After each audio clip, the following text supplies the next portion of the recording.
I have a whole bunch of ideas for you. Just a ton. I'm going to give you my secrets. Here, have my secrets. It will help you.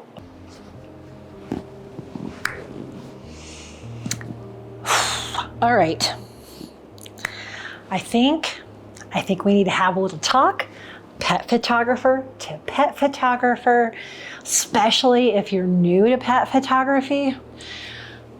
There is a crutch that we use way too much, and we need to stop. I need to stop. You need to stop. We need to stop our clients. We need to stop the people at the rescues and shelters. It just needs to stop.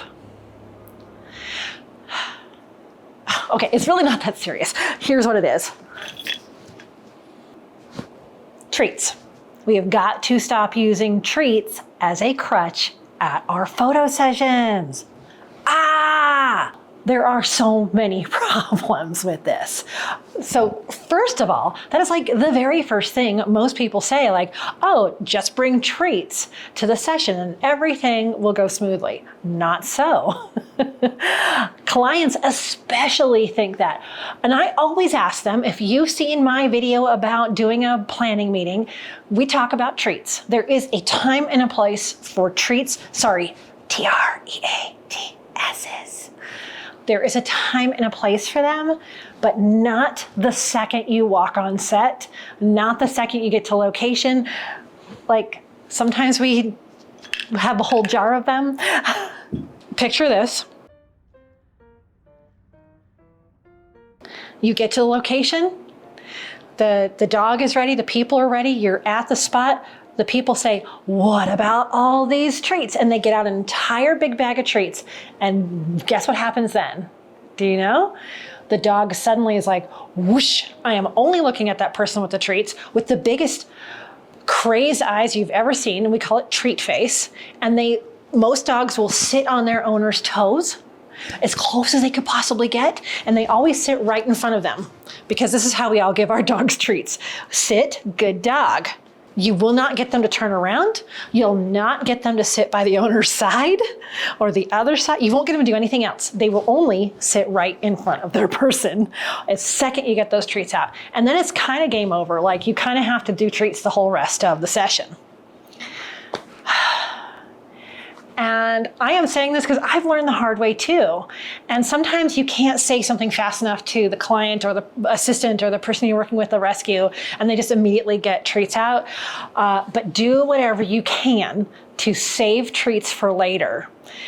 If someone's bringing treats, or if I've been allowed to bring treats, then you can use them later. But here's the thing. Always ask if there's any dietary restrictions at all, or if they have trouble with their teeth, mega esophagus, anything like that. You must know, absolutely have permission to give that dog a treat before you ever do. But also try to preempt people. We're gonna wait, we're gonna see what else we can do before we bring out the treats, okay? We don't want treat face. We don't want them just standing on your feet. We don't want them completely obsessed, especially when someone says, oh, they're so food motivated. Oh no, that is a warning, okay? Here's part of the reason I'm saying this is because you will get to a session someday and everybody will have forgotten the treats. That happened to me today. This form said, treat motivated. Great. I'd met the dog. This was great. And I didn't put any notes down saying whether there was any treat restrictions, but I also didn't put any notes whether saying I could bring treats. So I just didn't. And I knew this was a fairly short session. And then we get there and she's got the biggest, bag ready for the dog. Totally had forgotten the treats as well. So neither one of us had treats on this very treat motivated dog. So what do? All right, so I've ranted a little while, scared you, if you've never done this, scared you into thinking, oh my gosh, if I don't have treats, what in the world am I gonna do? I have a whole bunch of ideas for you. Just a ton. I'm gonna give you my secrets. Here, have my secrets. It will help you. Treat alternatives, let's call it. You don't have to cut out treats altogether, okay? But these are some alternatives. If you find yourself at a place where Everybody forgot the treats. You have a dog who just cannot have treats or suddenly doesn't want them. Sometimes you have this super food motivated dog until they're in front of this stranger with a camera at a busy location or in a studio. Treats are not always the answer. So what's the next thing we usually go for? I don't have one with me. You're welcome. The squeakies, right? So squeakies. That's so good. I love you snuggling up together. The problem with squeakies, I'm not gonna do a whole video on this, but the problem with squeakies is that they're desensitized to them very quickly, because any dog over about 6 months old has heard a squeaky about 1.2 times. And it's white noise. They don't hear squeakies anymore. So squeakies will work the first 1 or 2 squeaks unless they're very young. And then, you could probably keep doing it. But what other noises are there? Well, there's just a ton. You can get little duck calls. You can get kazoo. There's all kinds of things. You can make mouth noises. Oh, this is embarrassing. Okay, I don't even know I'm making these noises till I'm on a session.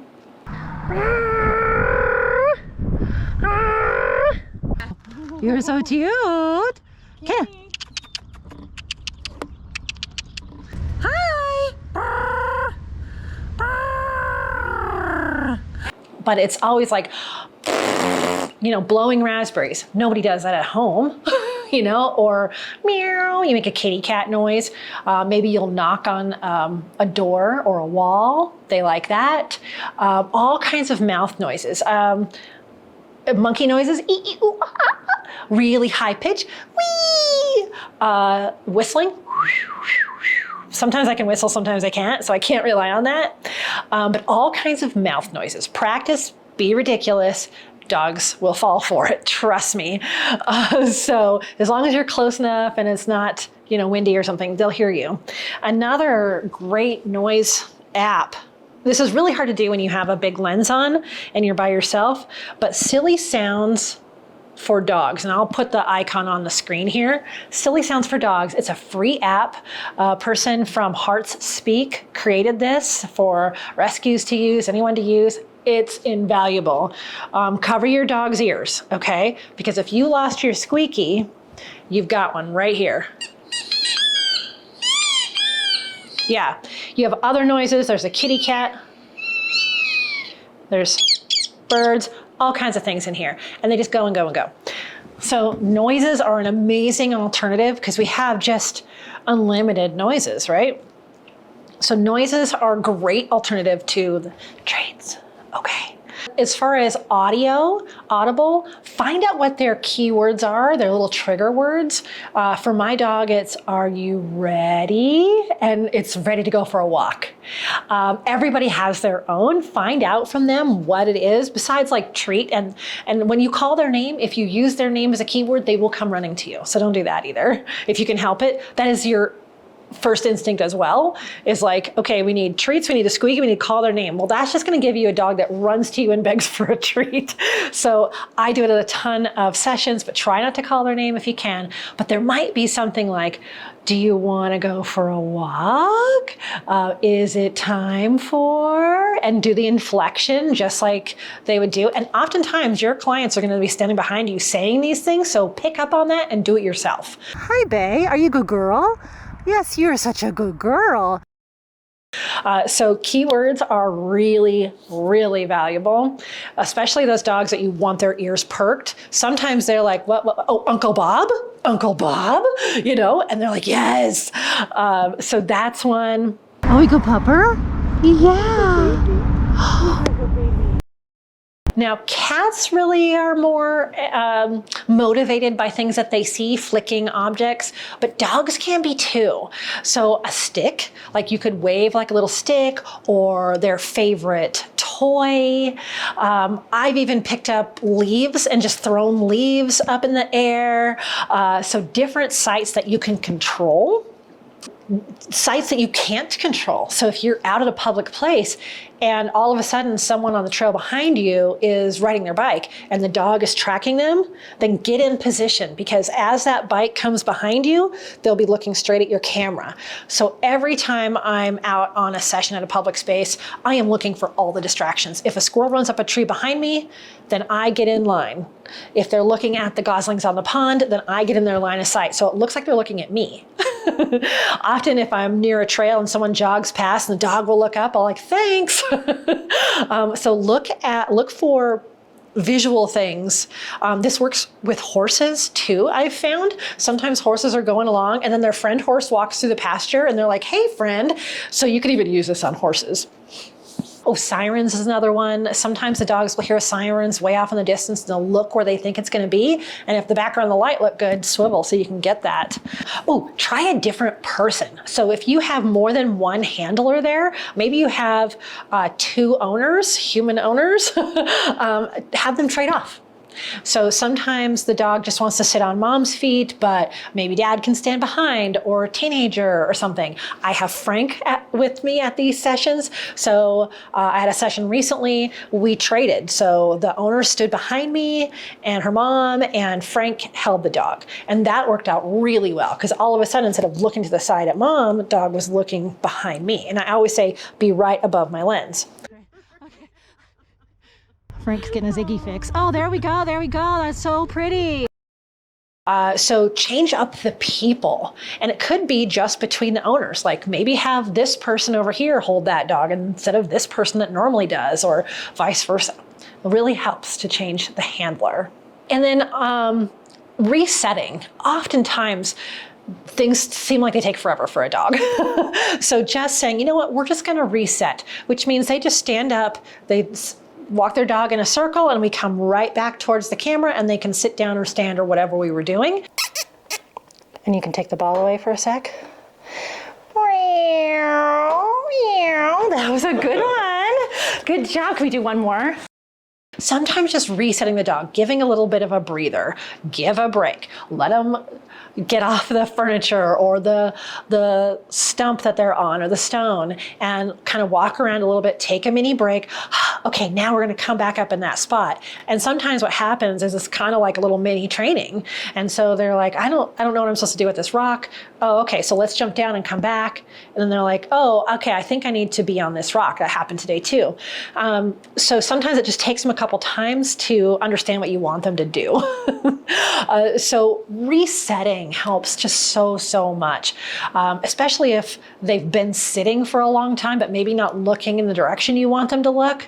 Give them a break and then have them come sit again and try some of these other tactics. Let's see what else I have on my list. We did sights, we did sounds, we did keywords, we did trying a different person, taking advantage of strangers that are in the background, and any other thing. Those are all super alternatives to TREATSs. Yeah, I would definitely go through that whole gamut of things before you break out the treats, because you will thank me later. You will definitely thank me. This one where we forgot the treats went totally fine. It was fine. And it happened to me at least one session last week where we were done and we're like, hey, we never even used the treats. So the dogs don't have a stomachache on their drive home. They can have the rest of their breakfast and treats for training and things like that later.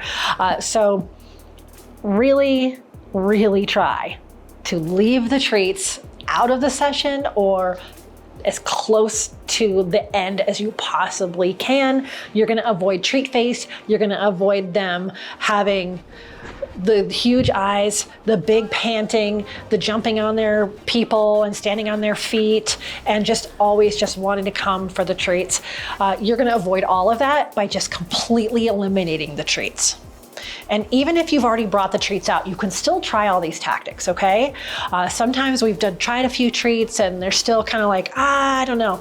And I say, let's put the treats away altogether, completely. So we'll put them in a cabinet or something like that, and we don't have any now. It's harder to pull them back after that point because they know the treats are around here somewhere, but sometimes you just have to put the treats away. I've found this especially at the shelters. If we get a dog who's very, very treat crazed, just put them away completely. Don't even bring them back out and you'll still get good pictures, okay? There you go. I hope that's helpful to you. And if you liked all this, boop the like button, subscribe, tell your friends. We have a fun time here, don't we? I think we have a fun time. If you have other ideas beyond TRATSs, type them in the comments, okay? All right, good to see you again. See you in the next video. And as always, I wish you many woofs, purrs, and TREATSs. You want any treats, Wiggles? See, it's working.